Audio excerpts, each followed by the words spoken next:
Collector మిస్ఎస్ రావు అత్యవసరంగా form హౌస్లో Kallagunta family సమావేశమైంది. ఆ ఫ్యామిలీలో కవిత తప్ప అందరు ఉన్నారు. ఎందుకు కవిత లేరు? కవిత ఒక పెద్ద ఆటం బాంబు వేశారు. కల్లగుంట ఫ్యామిలీలో బీఆర్ఎస్ పార్టీ మీద ఆవిడ ఒక ఆటం బాంబు వేశారు. కాళేశ్వరం ప్రాజెక్టులో హరీష్ రావు అవినీతికి పాల్పడ్డారు. అందుకే సెకండ్ టైం ప్రభుత్వం వచ్చినటువంటి క్రమంలో మంత్రి పదవి ఆయనకి ఇవ్వలేదు అని అంతవరకు బాగానే చెప్పారు. మరి అదే సమయంలో కేటీఆర్ గారు కూడా మంత్రి పదవి లేదు. కేటీఆర్ గారు కూడా మంత్రి పదవి ఫస్ట్లో తీసుకోలేకపోయారు. అంటే దాని అర్థం ఏంటి అనేది మాత్రం కవిత చెప్పలేకపోయారు.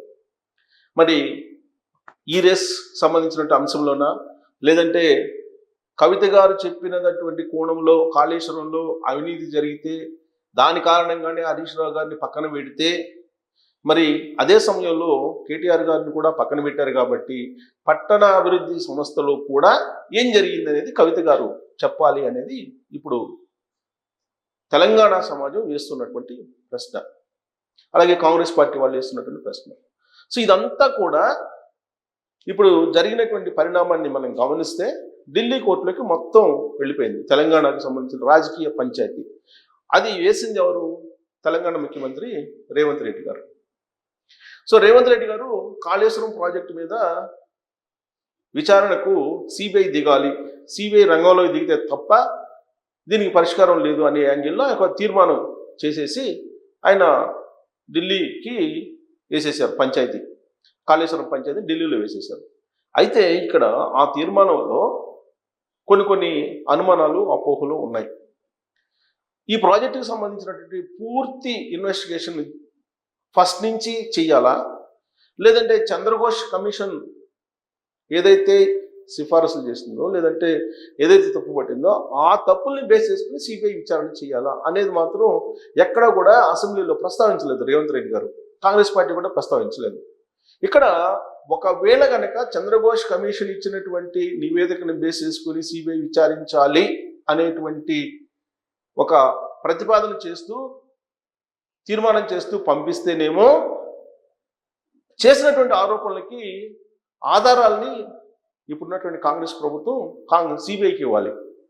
అలా కాకుండా అసలు ఫస్ట్ నుంచి సిబిఐ విచారణ చేయాలి అని కనుక సూచిస్తే అప్పుడు సిబిఐ వాళ్ళు కేసీఆర్ని అలాగే ఆ రోజు ఆ ఇరిగేషన్ శాఖ మంత్రిగా ఉన్నటువంటి హరీష్ రావు గారిని లేదా ఇతర ఇంజనీర్లని స్మితా సబర్వాల్ గారిని వీళ్ళందరినీ పిలిచి విచారించడానికి అవకాశం ఉంది. మరి ఇప్పుడు చంద్రఘోష్ కమిషన్ బేస్ చేసుకొని ఈ విచారణకి ఆదేశించాలి అని తీర్మానం చేసినట్లుగా మనకు కనిపిస్తుంది అసెంబ్లీలో ప్రొసీడింగ్స్ని కానీ అసెంబ్లీలో జరిగిన చర్చని కానీ గమనిస్తే కనుక. ఎందుకంటే చంద్రఘోష్ కమిషన్ ఇచ్చినటువంటి నివేదికని పక్కన పెట్టుకొని ఆ నివేదికలో ఉండేటువంటి సారాంశం మీదనే ముఖ్యమంత్రి రేవంత్ రెడ్డి గారు మాట్లాడారు తెలంగాణ అసెంబ్లీలో. ఫర్దర్గా సిబిఐకి ఎంక్వైరీకి ఇస్తున్నాం అన్నారు. అంటే ఇప్పుడున్నటువంటి ప్రభుత్వం, ఇప్పుడున్నటువంటి కాంగ్రెస్ ప్రభుత్వం సిబిఐకి కావాల్సినటువంటి ఆధారాలు ఇవ్వాలి. అది జరుగుతుందా? ఒకవేళ ఆధారాలు ఉంటే ఇక్కడ ఉండేటువంటి సిఐడి ఉంది, ఏసీబీ ఉంది, రాష్ట్ర స్థాయిలో ఉండేటువంటి దర్యాప్తులు ఉన్నాయి, లేదా ప్రత్యేక దర్యాప్తు సంస్థను ఏర్పాటు చేయొచ్చు, లేదా ఒక సభా సంఘాన్ని ఏర్పాటు చేయొచ్చు. సభా సంఘాన్ని ఏర్పాటు చేయకుండా నేరుగా తీసుకెళ్లి సిబిఐ కోర్టులో ఢిల్లీ కోర్టులో వేసేశారు రేవంత్ రెడ్డి గారు. జనరల్గా మనం చూస్తే యునైటెడ్ ఆంధ్రప్రదేశ్ ఉన్నప్పుడు చంద్రబాబు నాయుడు గారి మీద దాదాపు 22 సభా సంఘాలని రాజశేఖర రెడ్డి గారు వేశారు.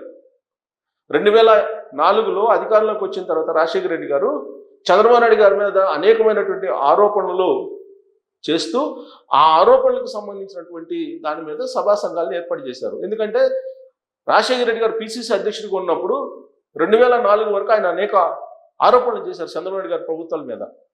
ఆ ఆరోపణలకు సంబంధించి విచారణకి ఆయన ఆదేశిస్తూ సభా సంఘాలని ఏర్పాటు చేశారు. అంతే తప్ప సిబిఐ విచారణకో లేదంటే రాష్ట్రానికి సంబంధించినటువంటి సిట్కో లేకపోతే సిఐడికో అప్పచెప్పలేదు. ఇప్పుడు రేవంత్ రెడ్డి గారు నేరుగా సిబిఐకి అప్పచెప్పేశారు. అంటే ఇక చేతులు దులిపేసుకున్నారు రేవంత్ రెడ్డి గారు. దీన్ని భక్తు రాజకీయాలు చేసేటువంటి బీజేపీ ఖచ్చితంగా అనుకూలంగా మలుచుకునే అవకాశం ఉందని చెప్పి రాజకీయ వర్గాల్లో చర్చ జరుగుతుంది.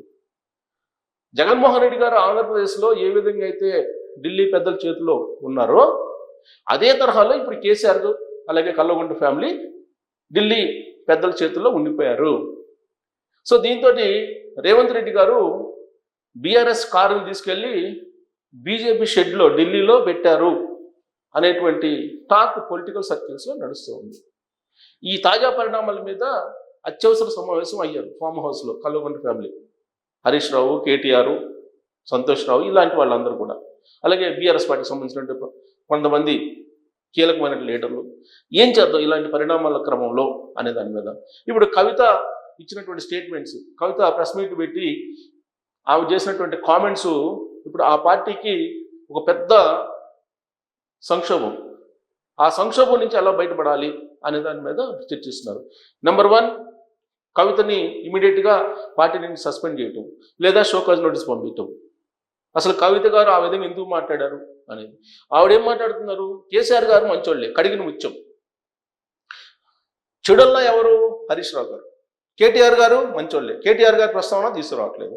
కేవలం హరీష్ గారిని, సంతోష్ రావుని వీళ్ళిద్దరిని టార్గెట్ చేస్తూ ఆవిడ ప్రెస్ మీట్ పెట్టారు. దీని ఉద్దేశం ఏంటి అసలు? ఆయన కేసీఆర్ గారు కానీ కేటీఆర్ గారు కానీ మంచి వాళ్ళే అనే యాంగిల్లో ఫోకస్ చేస్తూ ఉన్నారు. అంటే ఈ పార్టీలో ఇప్పుడు గందరగోళ పరిస్థితి నెలకొంది. అసలు ఇప్పుడు పార్టీ నుంచి ఎవరిని పంపించాలి, ఎవరిని ఉంచాలి? ఇప్పుడు ఒకవేళ కవిత గారి మీద కనుక సస్పెన్షన్ వేటు వేస్తే వచ్చేటువంటి పరిణామాలు ఏంటి రాబోయేటువంటి రోజుల్లో అనేటువంటి ఒక చర్చ జరుగుతుంది.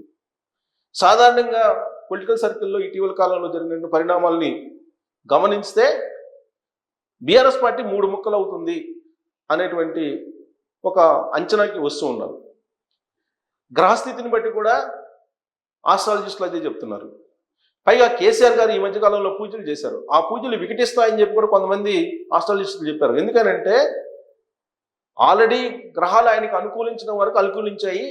అనుకూలించినటువంటి గ్రహాలకి ఆయన ఏదో మళ్ళా వాటిని దాన్ని యాక్టివేట్ చేయడానికి పూజలు చేస్తున్నారు, అది వికటించేటువంటి అవకాశం ఉందని కూడా చెప్పారు. ఎందుకంటే ఒక ఏజ్ వచ్చిన తర్వాత స్టెరాయిడ్స్ వేసుకుంటే ఎలాంటి పరిస్థితి వస్తుందో, లైంగిక కార్యక్రమాలు చేయాలంటే ఈ పూజలు పునస్కారాలు కూడా అదే అలానే అని చెప్పి కొంతమంది ఆస్ట్రాలజిస్టులు చెప్తున్నారు. కేసీఆర్ గారికి గ్రహాలు ఇప్పుడు వెంటిలేటర్ మీద ఉన్నాయి గ్రహాలు. ఆ వెంటిలేటర్ మీద ఉన్నటువంటి గ్రహాలకి ఎలాంటి స్టెరాయిడ్స్ ఇచ్చినా కానీ సపోర్ట్ చేసే పరిస్థితి లేదు, ఎన్ని పూజలు చేసినా అనేది కొంతమంది గ్రహశాస్త్రవేత్తలు, ఆస్ట్రాలజిస్టులు అనేక సందర్భాలు చెప్పారు. ఆయన ఈ మధ్యకాలంలో పూజలు చేశారు. ఆ పూజ చేసినప్పుడు అవి వికటిస్తాయి, బీఆర్ఎస్ పార్టీ క్లోజ్ అవుతుంది అనేటువంటి అభిప్రాయం వ్యక్తం చేసినటువంటి ఆస్ట్రాలజిస్టులు కూడా లేకపోలేదు. అయితే ఇప్పుడు రాజకీయ పరంగా చూస్తే కనుక అసలు బీఆర్ఎస్ పార్టీ విలీనం అనేది కవిత గారు ఎప్పుడే చెప్పారు. ఆవిడ తిహార్ జైల్లో ఉన్నప్పుడే ఈ విలీనానికి సంబంధించినటువంటి చర్చలు నడిచాయి, తాను నో అని చెప్పానని చెప్పి ఆవిడే డైరెక్ట్గా చెప్పారు. వాటికి సపోర్ట్ చేసేలాగా ఆ సందర్భంలోనే కేటీఆర్ గారు కూడా ఉంటే ఇండియా కూటమి, లేదంటే ఎన్డీఏ కూటమి, ప్రాంతీయ పార్టీలు బతికేటువంటి పరిస్థితి లేదు అనేది ఆయన చెప్పారు. సో ఆయన ఆ అభిప్రాయం వ్యక్తం చేశారు. వ్యక్తం చేస్తూ ఒరిస్సా, తమిళనాడు, లేదంటే మహారాష్ట్ర వీటన్నిటిని కూడా ఉదాహరణలు చెప్పుకుంటూ వచ్చారు. వీటన్నిటిని బట్టి చూస్తే బీఆర్ఎస్ పార్టీ విలీనానికి మరి దగ్గరగా ఉందా? అత్యవసర సమావేశం యొక్క రహస్యం అదేనా?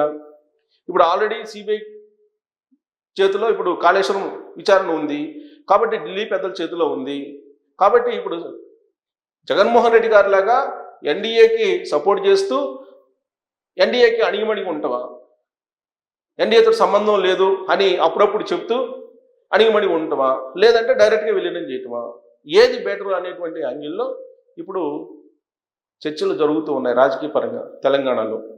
ఇప్పుడు కంప్లీట్గా బీఆర్ఎస్ పార్టీ జుట్టుని బీజేపీ పెద్దలకు అందించారు తెలంగాణ సీఎం రేవంత్ రెడ్డి గారు.